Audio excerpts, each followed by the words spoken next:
예, 안녕하세요. 조창입니다. 벌써 6번째 주차의 테스트가 시작이 됐네요. 밴딩 테스트입니다. 우리 테스트로 치면은 4번째 테스트가 되죠. 5번째라고 해야 되나요? 전단하고 압축을 같이 했으니까 4번째 또는 5번째 이렇게 구분을 해주시면 될 거예요. 우리 비슷한 종류의 테스트들이 계속해서 이어지고 있고 비슷한 종류의 그래프들이 계속해서 나오고 있습니다. 가장 먼저 지난 시간에 트위스팅 할 때도 얘기를 했지만 우리 인장 시험에 대해서 가장 먼저 얘기를 했었죠. 그래서 인장 시험이 있었고 그 다음에 압축 시험이 있었습니다. 물론 이제 전단 시험도 같이 했었죠. 그리고 비틀림 시험이 있었고 그 다음에 지금 하는 굽힘 시험이 있습니다. 밴딩이죠.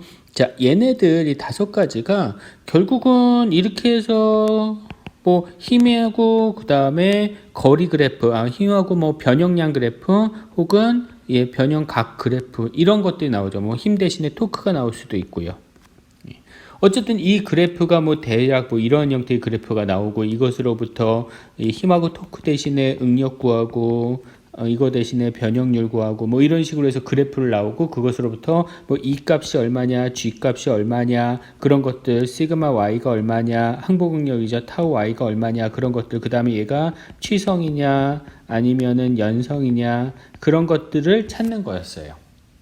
그랬을 때 일반적으로 연성재료 같은 경우는 주로 인장 시험을 한다라고 했고요. 취성재료 같은 경우는 주로 압축 시험이나 아니면 비틀림 시험을 한다. 이게 연성인지 취성인지 알아보고자 할 때 주로 많이 쓰는 방법이 비틀어 보는 게 가장 쉬운 방법이죠. 비틀어 봤을 때 금방 비틀어지거나 아니면 단면이 이렇게 금방 파단이 되거나 혹은 단면이 45도 각도 정도로 부러지게 되면, 파단이 되게 되면 그거 취성재료구나. 그게 아니고 많이 비틀어도 얘가 계속 비틀려. 그리고 다 잘린 단면이 90도로 깨끗해. 연성이구나. 그렇게 찾아보는 그런 형태의 실험들을 주로 하는 그런 거였습니다. 그래서 그냥 정리를 하면 인장 시험은 주로 연성 재료를 주로 했었고요. 그 다음에 압축 실험은 주로 취성 재료를 했었고요. 연성 재료는 압축 시험을 할 때 그 압축 한계점, 파단이 되는 점이죠. 그것을 관측하기 어렵다고 했습니다. 물론 이제 표면에 균열 같은 것들이 생기는 그런 지점들을 이제 압축 한계점으로 보기는 하지만, 전단 같은 경우는 주로 그런 얘기는 없었습니다. 이거 연성 재료여야 되냐, 취성 재료여야 되냐. 근데 전단 시험은 주로 연성 재료를 전단 시험을 하죠. 취성 재료는 거의 전단 시험을 하지 않고요. 비틀림 같은 경우는 취성이냐 연성이냐를 알아볼 때 주로 많이 쓴다라 했고요. 자, 우리 이번 시간에 할 굽힘 시험 같은 경우는 소성을 알아보는 데 쓰는 겁니다. 사실 탄성보다는 소성을 알아보는 데 사용을 하는 거예요. 그러니까 소성을 알아본다는 얘기는 다시 말해서 취성 재료는 소성까지 가지 못하잖아요. 탄성, 소성 이렇게 있을 때 연성 재료가 보통 탄성하고 소성까지 넘어가죠. 그리고 취성 재료 같은 경우는 이거 구분하셔야 됩니다. 연성, 탄성, 소성 같은 종류 아니에요. 탄성하고 소성은 연성하고는 좀 다른 종류의 얘기입니다. 취성 재료는 탄성에서 소성으로 넘어가긴 넘어가지만 거의 소성 없이 거의 파단이 일어나죠. 소성 살짝 집어넣을까요? 소성 살짝 집어넣고 파단. 그 다음에 연성재료 같은 경우는 소성으로 넘어갔다가 파단이 일어날 겁니다. 그렇기 때문에 굽힘 시험 같은 경우는 사실 취성재료는 거의 하지 않는다고 보시면 될 것 같고요. 왜냐하면은 요 소성의 성질을 알아보기 위해서 하는 게 밴딩 시험, 굽힘 시험이다 보니까요. 그렇게 구분을 좀 해주시면 좋을 것 같아요. 자, 보시는 사진이 굽힘 시험을 하고 있는 사진이고요. 정식 테스트기는 아닌 것 같아요. 이거는 보통 굽힘 시험도 마찬가지로 UTM 만능 시험기에서 합니다. 사실 여태까지 했었던 모든 시험기 다 대부분 UTM에서 했죠. 비틀림 시험 빼고 인장 압축 전단 굽힘 다 UTM에서 가능합니다. 누르건 당기건 어쨌든 UTM은 축 방향으로 움직이는 거니까요. 3점이 지금 다 있어요. 이렇게 3점이 다 있습니다. 그래서 3포인트 밴딩 테스트 이렇게 부릅니다. 3점이에요. 3점 굽힘 시험 이렇게 불러주긴 하고요. 자, 본격적으로 넘어가 보도록 할게요. 자, 정의는요. 굽힘 시험의 정의는 시험편을 굽힐 수 있는 하중을 가해서 굽힘에 대한 재료의 변형 저항 또는 파단 강도를 측정하기 위해서 하는 게 굽힘 시험입니다. 변형 저항 또는 파단 강도 를 측정을 하는 거고요. 자, 항절 시험, 절은 굽히는 거죠. 굽힘에 저항하는 거. 그래서 항절입니다. 항절 시험에 속하고요. 굽힘 저항 실험을 통해서 탄성 계수, 굽힘 탄성 계수나 아니면 탄성 에너지를 결정을 할 수도 있고요. 그 다음에 전성과 연성, 균열 발생, 어느 정도 굽어졌을 때 리크라 해서 이렇게 구부러지게 되면요. 얘가 재료가 이렇게 구부러지게 되면 여기에 이렇게 균열이 발생을 하거든요. 표면에. 안쪽 표면에도 균열이 거의 발생하지 않아요. 안쪽은 압축이니까. 근데 바깥쪽은 인장이니까 제가 나중에 다시 뒤쪽에서 설명을 드리겠지만 굽어지게 되면 바깥쪽은 늘어나는 거고 안쪽은 줄어드는 겁니다. 압축이 되는 겁니다. 그래서 인장과 압축을 받는 그러한 시험이에요. 그래서 인장과 압축을 받을 때 인장 쪽에서 균열이 발생할 수 있습니다. 그러니까 금이 간다든가 그런 균열이 발생할 수 있는데 그런 것들을 파악을 하는 거고요. 취성재료 같은 경우는 굽힘 파단 강도를 측정을 할 때 쓰긴 하지만 자주 사용하지는 않습니다. 탄성 또는 소성 구간에서 스프링백, 여러분들 기억하시나요? 스프링백 제가 내력할 때도 설명을 드렸듯이 이렇게 가다가 처음에 기울기가 이렇게 되는데 이렇게 가다가 여기서 하중 제거하면은 거기서 뚝 하고 떨어지지 않는다라 했죠. 변형률이 이렇게 되돌아오게 되는데 이때 되돌아오는 기울기가 역률하고 동일하다라고 했었어요. 그랬을 때 이렇게 되돌아오는 것을 스프링백이라고 합니다. 그래서 이러한 스프링백이 발생하는 것을 확인을 하는 거. 그러니까 구부렸다가 놓으면요. 이렇게 이만큼 구부렸다가 놓으면은 얘가 살짝 이렇게 펴진다는 얘기예요. 별로 안 펴졌나? 이렇게 펴진다 좀. 이렇게 되는 것을 스프링백이라고 부르는 겁니다. 써놨으니까. 이런 것을 스프링백이라고 부르는데 그런 것들 아시잖아요. 여러분들 활 잡아당겼다가 놓으면 어떻게 돼요? 펴지잖아요. 그런 것들을 스프링백이라고 부르는 거예요. 그 스프링백을 확인하는 그런 실험으로도 보실 수 있습니다. 주로 재료에 말씀드렸듯이 소성 변형에 대한 성질을 알아보기 위한 실험이라고 보시면 될 거예요. 자, 그래서 굽힘 시험에 대해서 여러분들 기억하셔야 되는 거, 굽힘에 대한 재료의 변형 또는 파단입니다. 이렇게 구부러지게 되면은, 바깥쪽은 인장이에요. 그리고 안쪽은 압축입니다. 그래서 이 굽힘 시험 같은 경우는 뭐만 있어? 수직 응력만 있어요. 수직 응력만 존재를 합니다. 전단 없어요. 굽힘 시험에서는 전단 응력은 없습니다. 그렇게 구분해 주세요. 앞에서 비틀림 시험에서는 전단 응력만 있게 해야 되겠죠. 순수 전단이었어야 됐잖아요. 근데 굽힘 시험에서는 순수 수직 응력만 존재를 하는 그렇게 되도록 시험을 해야 되고요. 전단이 들어가시면 안 됩니다. 규격은 KSB 0804에 있고요. 우리 교재에는 0803이 있었는데 이게 2007년에 폐지가 돼서 2007년에 폐지가 됐고요. 0804에 다 통합이 돼서 들어가 있습니다. 자, 요 페이지에서 제가 설명드린 내용이 전체 굽힘 시험에 대한 오버뷰가 되니까요. 요 페이지에 있던 내용들 좀 잘 신경 써주세요. 나중에 시험이라든가 그런 데서 제가 물어보거나 그러할 내용들이 포함이 되어 있으니까 신경을 좀 써주도록 하시고요. 앞에 인장 압축 그 다음에 비틀림 시험을 했을 때 내용하고 요 페이지에 있는 내용하고 한번 비교해서 나중에 정리를 해주시면 좋을 것 같습니다.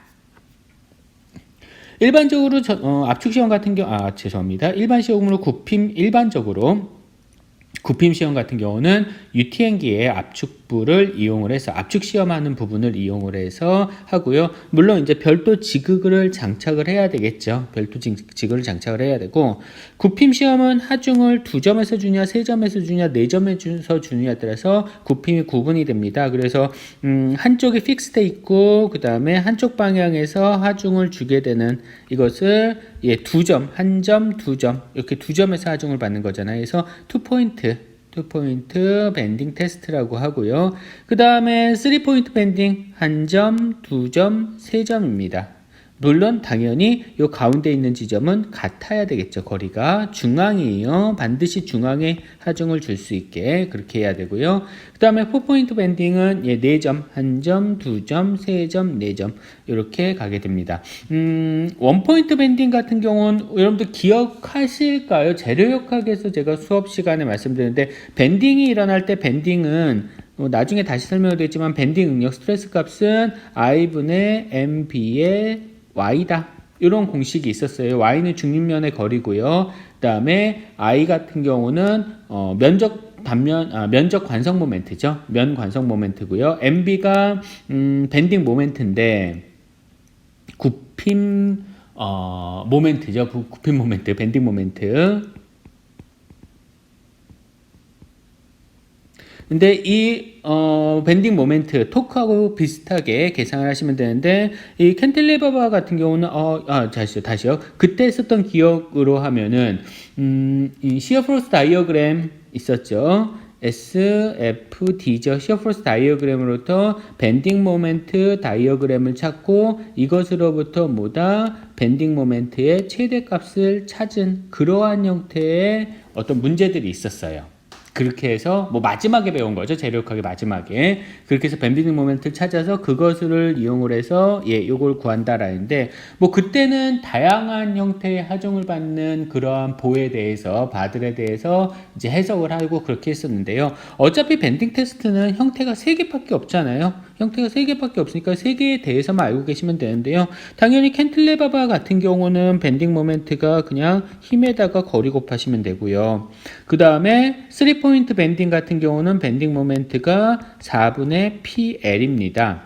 그리고 4포인트 밴딩 같은 경우는 밴딩 모멘트가 2분의 P가 아니라 F죠. 여기 F로 돼 있어요. 요걸 바꾸자. P로. 죄송합니다. 그러면 P 2분의 PA예요. L은 관계 없습니다. 이거는 관심 없어요. 그래서 2분의 PA로 계산을 해주시면 됩니다. 하나씩. 그때 기억을 더듬어서 여러분들이 SFD랑 BMD 그려서 찾아주셔도 되고요. 아니면 그냥 요거 외워주셔도 되고요. 이렇게 굽힘을 하는 형태가 되고요. 잠깐 영상 한번 볼까요? 굽힘 시험에 대한 영상을 잠깐 보도록 할게요. 인스토론은 진짜 많이 판매를 하는 많은 여러 종류의 테스트기를 만드는 그러한 회사고요. 이거 원래 만능 시험기 UTM기가 아니고요. 밴딩 테스트 전용기인 것 같아요. 아마 밴딩 테스트만 하진 않을 것 같고 이거 가지고 압축 시험하고 전단 시험까지 다 할 것 같습니다. 그래서 자기네 광고하기 위한 그러한 영상인데요. 잠깐 이 영상 보시면은 하중은 당연히 왼쪽 위에 로드셀이라고 있죠. 지금 여기에 나오진 않을 것 같은데 제가 이게 빔 프로젝터 같은 게 로드셀을 가지고 하중을 구하게 될 거고요. 3포인트 밴딩입니다. 가운데 테스트 스페시먼 시편이 있을 거고요. 그 다음에 익스텐션 미터가 밑에 있어요. 제가 조금 이따가 익스텐션 미터 아마 좀 보여드릴 건데 거리 측정을 하는 거가 되겠죠. 연신율, 신율계를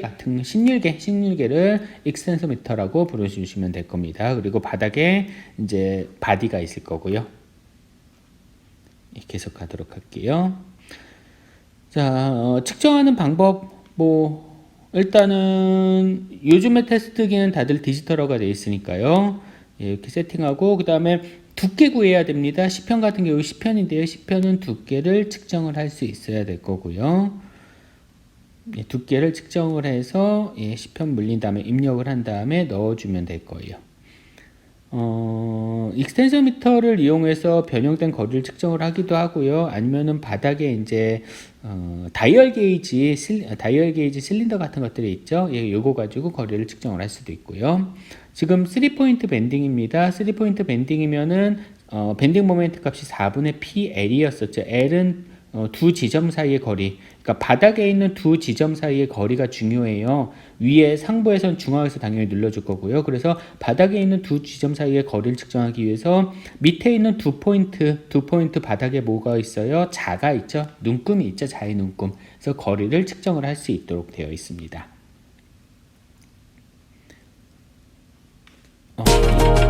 죄송해요. 예, 왼쪽에 보시면은 그래프가 올라가고 있죠. 그래프가 쭉 이렇게 해서 밴딩 포스가 얼마나 생기는구나. 왼쪽에 그림 사진도 보이고요. 뭐 요 정도 밴딩을 하려는 그런 상황이었나 봐요. 그래서 이 정도 했으면 뭐 신율계가 자동으로 빠지네요. 되게 좋은 기계네요. 네, 비슷한 형태의 장비입니다. 네, 똑같이 10편 넣고요. 다음에 눌러주면은 자동으로 그래프가 이렇게 그려지게 되겠죠. 하중하고 변형량이 측정되면서 얘는 변형량 같은 경우 밑에 있는 다이얼 게이지 이용을 해서 다이얼 게이지 실린더입니다. 그거 이용해서 측정을 하는 것 같고요. 다음에 이 장비 같은 경우는 밑에 다이얼 게이지가 없어요. 신율계가 별도로 없습니다. 대신 위쪽에서 이렇게 바디의 위쪽 부분이죠. 로드셀 부분, 그 부분이 이동한 거리, 이송 거리를 가지고 측정을 하실 수 있습니다. 미끄러짐이 없으니까요. 단순 변이만 측정을 하는 거니까 굳이 신율계 사실 쓰지 않아도 무방할 거예요. 밑에 보시면 두 포인트 사이에 자가 있죠. 눈금을 측정할 수 있도록. 뭐 복잡한 시험은 아닙니다. 이렇게 해서 쭉 눌러주면서 뭐예요? 힘 거리 그래프 찾으시면 돼요. 힘 거리 그래프 나오면 그것부터 응력 변형률 선도 나오겠죠. 그렇게 하는, 그렇게 찾아주는 그러한 실험이 될 거고요. 간단하게 우리 밴딩 이론에 대해서 좀 설명을 드리면은 굽힘이 발생을 하게 되면, 밴딩이 발생을 하게 되면은 이 면하고 이 면에 됐을 때 이 면하고 이 면이 이렇게 굽힘이 발생을 하면 평면으로 그냥 남아져 있습니다. 평면으로 남아져 있고요. 길이 방향에 대해서 수직입니다. 자, 다시 말해서 이 길이 방향에 대해서 수직이라는 얘기예요. 이렇게 요면은 수직인데, 자, 이랬을 때 위에 면 같은 경우는 이 윗부분이요. 윗부분은 길이가 줄어듭니다. 즉 윗부분은 압축이고요. 그 다음에 아랫부분은 길이가 늘어나요. 그래서 인장입니다. 그렇게 되면 아랫부분은 이렇게 인장에 대한 하중을 받는 거고, 윗부분은 이런 식으로 압축에 대한 하중을 받는데, 좀 전에 말씀드렸듯이 수직이잖아요. 그러니까 수직 응력만 발생을 하게 되는 거예요. 그래서 수직 응력만 발생을 하는, 전단 응력 없습니다. 이거는 0이에요. 항상. 그러한 상황이 되는 거고요. 근데 이때 위에 쪽은 압축이 되고 밑에 쪽은 인장이 된다면은 어느 한 중간에는 인장과 압축이 하나도 발생을 하지 않는 그러한 면이 있겠죠. 그러한 면을 인장도 없어, 압축도 없어, 이러한 면을 중립면이라고 합니다. 그래서 중립면의 위치를 찾는 것도 좀 중요한 얘기가 되는 거고요. 그래서 중간 단면 SS는 길이가 변하지 않는 중립면이다. 그리고 그 축을 중립축이라고 불러주는 겁니다. 자, 그랬을 때 탄성 재료의 경우에 뭐 이러한 얘기가 나오고요. 그래서 위에 쪽은 위에 면은 압축 맥시멈이겠죠. 밑에 면은 인장 맥시멈이겠죠. 물론 이제 압축에 대한 중립면의 위치가 중앙이 아니면요, 최대 압축 응력하고 최대 인장 응력이 달라요. 근데 이거는 밴딩 이론에서 재료역학에서 배울 내용이고, 우리는 C편에 대한 얘기만 따지는데 C편은 어차피 대칭입니다. 대칭이면은 중립면의 위치는 대칭이면은 중앙이에요. 그렇기 때문에 굳이 그것까지는 신경 쓰실 필요는 없습니다. 자, 그랬을 때 밴딩 응력 값은 앞에서 제가 말씀드린 대로 I분의 MB의 Y 또는 G분의 MB 이렇게 계산을 해주시면 돼요. 밴딩 응력 값은. 자, 요거는 밴딩 모멘트죠. 밴딩 모멘트고 2포인트면은 아까 밴딩 모멘트가 PL, P로 할까? PL 요거로 계산하시면 되고요. 3포인트면은 MB 값이 4분의 1 PL로 계산하시면 되고, 4포인트면은 MB 값이 2분의 1 PA로 계산하시면 되는 거였었고요. 자, Y는 중립면 거리입니다. 근데 우리 C편 쓰잖아요. 밴딩 테스트에서는 어차피 대칭이거든요. 이러한 사각 대칭 혹은 원형 대칭 C편을 쓰면 그냥 중앙이에요. 그러면 어떻게? 그냥 2분의 T 이렇게 해주시면 됩니다. 두께가 T다라고 하면은 그 절반 중립면 거리니까요. 혹은 중립면 거리 요 Y 값입니다. 혹은 요 Y 값이에요. 혹은 D다라고 하면 2분의 D 예, 이렇게 해서 중립면 거리를 찾아주시면 됩니다. I는 단면 모멘트죠. 단면이랬다. 관성 모멘트요. 단면 관성 모멘트라고 하고요. I로 표현하는데요. 얘 같은 경우는 사각관 같은 경우는 12분의 BH 세제곱. 그 다음에 원형 같은 경우는 64였나요? 64분의 1, 64분의 D 4제곱. 64 맞나? 자꾸 까먹어요, 저도. 예, 64 맞네요. 64분의 파이 D 4제곱. 예, 이렇게 계산을 해주시면 되는 거고요. 뒤쪽에 아마 이건 정리가 되어 있습니다. G는 단면 계수예요. 그래서 단면 계수 값이 얘 같은 경우는 6분의 BH 제곱이고요. 얘 같은 경우는 32분의 파이 D 제곱이에요. 세제곱이에요. 그래서 어느 거를 쓰든지 결국은 계산이 됩니다. Y값 중립면의 위치 빠져나오면 결국은 다 계산되거든요. 그래서 두 개는 어떤 식이 나올지는 모르겠어요. 저도 시험 문제에 I값을 가지고 시험 문제가 나올 수도 있고 G값을 가지고 시험 문제가 나올 수도 있습니다. 그래서 두 개 다 여러분들 알고는 계셔야 되고요. 앞서 다시 말씀드리겠지만 단면이 대칭이죠. 우리 굽힘 시험은 당연히 단면이 대칭입니다. 대칭이 아닌 거 쓸 거는 만약에 실제 제품을 한다면은 그렇게 되겠지만 굽힘 시험에서의 시험 시편은 표준 시편은 다 대칭이에요. 그래서 양쪽 끝에서 최대 굽힘력이 발생을 하고 동일합니다. 동일하고요. 그 다음에 중립면은 중앙이에요. 중앙에 중립면이 있다라고 봐주시면 될 것 같습니다.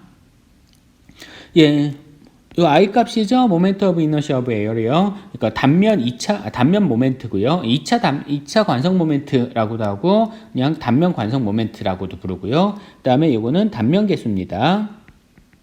단면 계수 모듈러스 오브 섹션이니까요. 단면 계수고요. 그다음에 얘는 2차 관성 모멘트. 단면 관성 모멘트 이렇게도 불러주기도 하고요.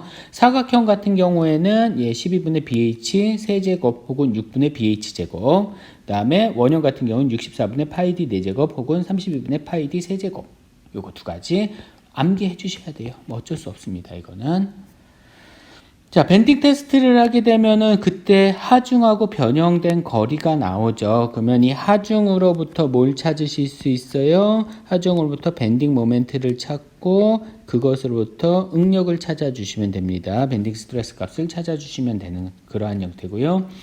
앞에서 제가 2포인트랑 3포인트, 3포인트랑 4포인트 밴딩 할 때 SFD랑 BMD 이용해서 밴딩 모멘트가 얼마인지 요거 유도하는 그림이에요. 그래서 이거는 참고를 하도록 하세요. 2포인트 로딩이 아니라 센트럴 로딩이라고 했는데 이게 3포인트죠. 얘가 3포인트 밴딩이고요. 요게 4포인트. 2포인트 로딩은 요 2포인트 요걸 얘기를 하는 거여서 2포인트 로딩이라고 써 있는 거예요. 자, 그래서 실제로 밴딩 테스트를 하게 되면 그 결과에 대해서 이렇게 나오는데요. 한번 제가 말씀을 드리면은 밴딩 모멘트 값이 G분의 MB였었잖아요. G분의 MB. 그래서 MB 값이 이게 4분의 PL이니까 그러면 그 4분의 PL 값을 여기다가 대입을 해주시면 됩니다. B 값이 죄송합니다. 4분의 PL 값을 대입을 해주시면 되는 거죠. B 값이 왜 이상하게 나왔죠? B 값이 왜 여기 위에 들어갔지? 예. 그래서 4G분의 PL 이렇게 나와주시면 되고요. G 값을 만약에 집어넣는다라고 하면 G 값은 6분의 BH니까 BH가 B가 혹시 주어졌나요? WT의 제곱 이렇게 해서 집어넣어 주시면 되는 거고요. 만약에 I로 줬다라고 하면 I 값을 마찬가지로 집어넣어 주시면 되죠. I 값 같은 경우는 W하고 T로 주어졌어요.